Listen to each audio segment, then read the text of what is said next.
बसपा घोषित प्रत्याशी जब तक पर्चा दाखिला नहीं कर देता तब तक उसे धुकधुकी होती रहती है।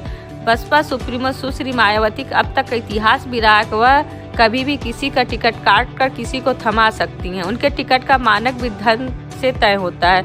कोई 2 करोड़ देकर टिकट लिया तो उसी सीट के लिए, यदि कोई 3 करोड़ दे देता है तो उनका टिकट फाइनल हो जाता है। मौजूदा समय में 10 विधानसभा क्षेत्रों वाले आजमगढ़ जिले के 3 विधानसभा क्षेत्रों में बसपा के घोषित प्रत्याशियों के सिर पर तलवार लटक रही है। इन तीनों का टिकट कभी भी काटा जा सकता है। सबसे अधिक खतरा इस जिले के मुबारकपुर सीट के बसपा के घोषित प्रत्याशी अब्दुल सलाम के सिर पर मंडरा रहा है। वजह यह है कि यहां पर बसपा के सीटिंग विधायक शाह आलम उर्फ गुड्डू जमाली हैं। कुछ दिनों पहले मायावती से कुछ मतभेद के कारण उन्होंने बसपा से अपना नाता तोड़ लिया।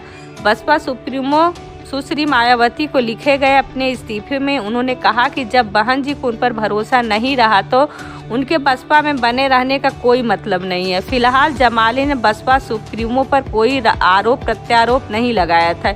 यही वजह रही कि बसपा में वापसी की उनकी पूरी गुंजाइश बनी हुई थी।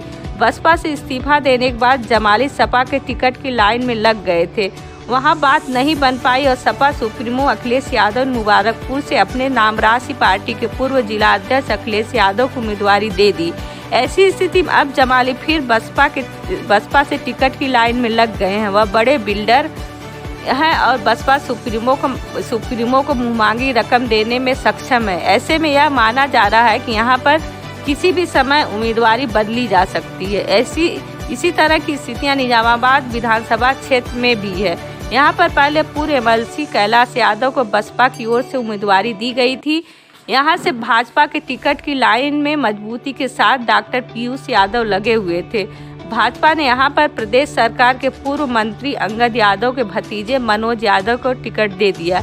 ऐसी स्थिति में डॉक्टर पीयूष यादव बसपा की टिकट की लाइन में लग गए और उन्होंने मानक पूरा करते हुए यहाँ पर बसपा का टिकट झटक भी लिया।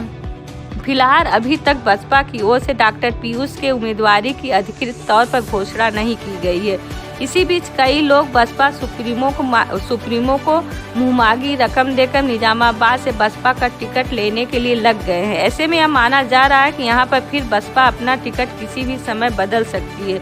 इसी तरह से बसपा ने फूलपुर पवई सीट पर शकील अहमद को उम्मीदवारी दे रखी है।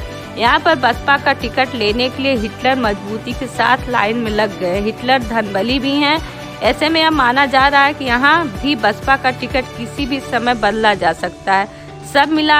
सब मिलाकर आजमगढ़ जिले की 3 सीटों पर बसपा प्रत्याशियों के सिर पर तलवार लटक रही है।